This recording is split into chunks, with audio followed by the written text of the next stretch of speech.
आप सभी को जय मसीह की। परमेश्वर के नाम से आपको आनंद और शांति मिले। हमारा जो यूट्यूब चैनल है वो मसीह भाई बहनों के लिए कि हमारा जीवन मसीह में कैसा होना चाहिए। भाई और बहनों, देखिए आज का वचन, देखिए परमेश्वर हमसे क्या कहना चाहता है और इन वचनों के द्वारा परमेश्वर आपके जीवन में बहुत अनुग्रह करे। आप लोगों से उम्मीद है कि ये वचन से शायद हो सकता है परमेश्वर आपके जीवन में कोई चमत्कार करे। तो आज का जो वचन है, हम टाइम वेस्ट नहीं करके परमेश्वर के वचन को पढ़ते हैं, देखते परमेश्वर आज हमसे क्या कहना चाहता है। तो आज का जो वचन है वो मत्ती रचित सुसमाचार उसका 7वां अध्याय 7 से लेके हम 11 वचन तक पढ़ेंगे, देखेंगे परमेश्वर की बातें, फिर आपसे करेंगे, देखते हैं परमेश्वर क्या कहना चाहता है। 7वें वचन में कुछ ऐसा लिखा है। पहला जो इसका टॉपिक है वो है मांगो तो पाओगे। हालेलुया। तो 7वें वचन में कुछ ऐसा लिखा है, मांगो तो तुम्हें दिया जाएगा, ढूंढो तो तुम पाओगे, खटखटाओ तो तुम्हारे लिए खोला जाएगा। हालेलुया, परमेश्वर की महिमा हो। परमेश्वर का वचन क्या कहता है कि मांगो तो तुम्हें दिया जाएगा, और क्या कर रहे हो, ढूंढो तो तुम पाओगे, और खटखटाओ तो तुम्हारे लिए खोला जाएगा। क्या? देखिए 8वें वचन में क्या लिखा है, क्योंकि जो कोई मांगता है उसे मिलता है, और जो ढूंढता है वह पाता है, और जो खटखटाता है उसके लिए खोला जाएगा। हालेलुया, परमेश्वर की महिमा हो। परमेश्वर का वचन क्या कहता है? परमेश्वर का वचन कहता है कि मांगो तो तुम्हें दिया जाएगा, और साथ साथ 8वें वचन में क्या लिखा है कि जब तुम मांगोगे तो तुम्हें मिलेगा। हालेलुया। आज भाई और बहनों, इन वचनों से क्या है, परमेश्वर का वचन आपसे कह रहा है कि आप एक बार परमेश्वर से मांग के तो देखो, अपनी इच्छाओं को परमेश्वर के सामने तो रख के देखो, क्या परमेश्वर नहीं करेगा आपके जीवन में। देखिए 9वें वचन में क्या लिखा है, तुम में ऐसा कौन मनुष्य है जो यदि उसका पुत्र उससे रोटी मांगे तो वह उसे पत्थर दे। और 10वें वचन में क्या लिखा है, या मछली मांगे तो उसे सांप दे। 11वें वचन में लिखा है, अतः जब तुम बुरे होकर अपने बच्चों को अच्छी वस्तुएं देना जानते हो तो तुम्हारा स्वर्गीय पिता अपने मांगने वालों को अच्छी वस्तुएं क्यों ना देगा। हालेलुया, परमेश्वर की महिमा हो। परमेश्वर का वचन देखिए क्या कहता है। पहले तो परमेश्वर अपने वचन में क्या लिखा था कि मांगो तो तुम पाओगे, ढूंढोगे तो तुम्हारे लिए मिलेगा, और खटखटाओगे तो तुम्हारे लिए खोला जाएगा।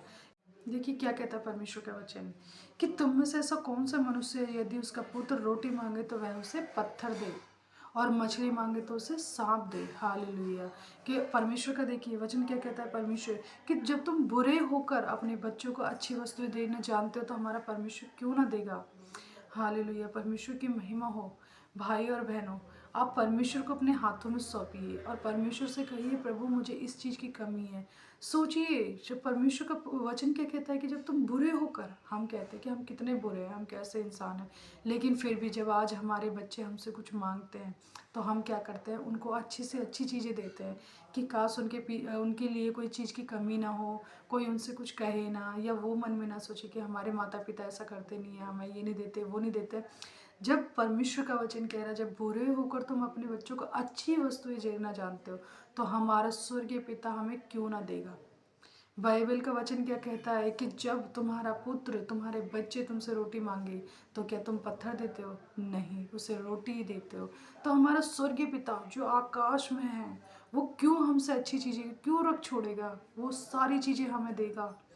बस ये है कि आप उससे मांगो तो उससे कहिए परमेश्वर से कि परमेश्वर मुझे ये चीज़ें चाहिए, मुझे ये सामान चाहिए, मुझे इन चीज़ों की आवश्यकता है। इसी तरीके से जैसे हम अपने माँ बाप से सारी चीज़ें मांगते हैं कि मम्मी मुझे ये चाहिए, पापा मुझे ये चाहिए, तो हमें अपने स्वर्गीय पिता से, हमारे परमेश्वर से, हमारे यीशु मसीह से भी हमें मांगना चाहिए कि परमेश्वर मुझे ये चीज़ चाहिए, मुझे ये सामान चाहिए, मुझे ऐसी चीज़ें है, मुझे वैसी चीज़ें है। हमें परमेश्वर से मांगना है। भाई और बहनों, हम हर चीज़ अपने पिता से मांगते हैं, माता से मांगते हैं, हमें परमेश्वर से भी मांगना है। और परमेश्वर का वचन क्या कहता है कि खटखटाओ तो तुम्हारे लिए खोला जाएगा। जब आप परमेश्वर के वचन को टाइम दोगे, परमेश्वर को टाइम दोगे, जब परमेश्वर के जीवन को बोलोगे परमेश्वर से कि परमेश्वर तेरा वचन कहता है कि तू हमें सारी वस्तुएं देना जानता है, तो परमेश्वर से मांगिए, खटखटाइए परमेश्वर के द्वार को, प्रभु मैं अपने दिल को तेरे लिए खोलता हूँ, अपने जीवन को तेरे लिए खोलता हूँ, मैं ढूंढता हूँ। ऐसा नहीं है परमेश्वर का वचन सिर्फ ढूंढने के लिए कह रहा है, परमेश्वर का वचन आपसे कह रहा है, परमेश्वर का वचन आपसे कहता है कि पहले तुम उसके धर्म और उसके राज्य की खोज करो, और बाकी की वस्तुएं तुम्हें कैसे मिल जाएंगी, अपने आप। चाहे धन दौलत हर एक चीज़ क्यों ना हो, वो सारी चीज़ें आपको मिल जाएंगी। बस सिवाय इस चीज़ के कि आप परमेश्वर को अपना टाइम दीजिए, अपने जीवन को उसके हाथों में समर्पित कीजिए कि परमेश्वर मेरा जीवन तेरे हाथों में है। परमेश्वर से कहिए प्रभु मेरे जीवन को तू ऐसा चला जैसे तू चाहता है। इसी तरीके से परमेश्वर इन वचनों के द्वारा बहुत बहुत आशीष दे। फिर से परमेश्वर का ये वचन है कि जब हम बुरे होकर अपने बच्चों को अच्छी वस्तु देना जानते तो हमारा स्वर्गीय पिता क्यों ना देगा। आप उससे मांगिए, वो ज़रूर देगा आपको। आप सभी को जय मसीह की। इन वचनों के द्वारा परमेश्वर आपको बहुत बहुत आशीष दे, अनुग्रह दे, आपके जीवन में शांति को दे, बरकत को दे। आप सभी को जय मसीह की। परमेश्वर के नाम से आपको आनंद और शांति मिले।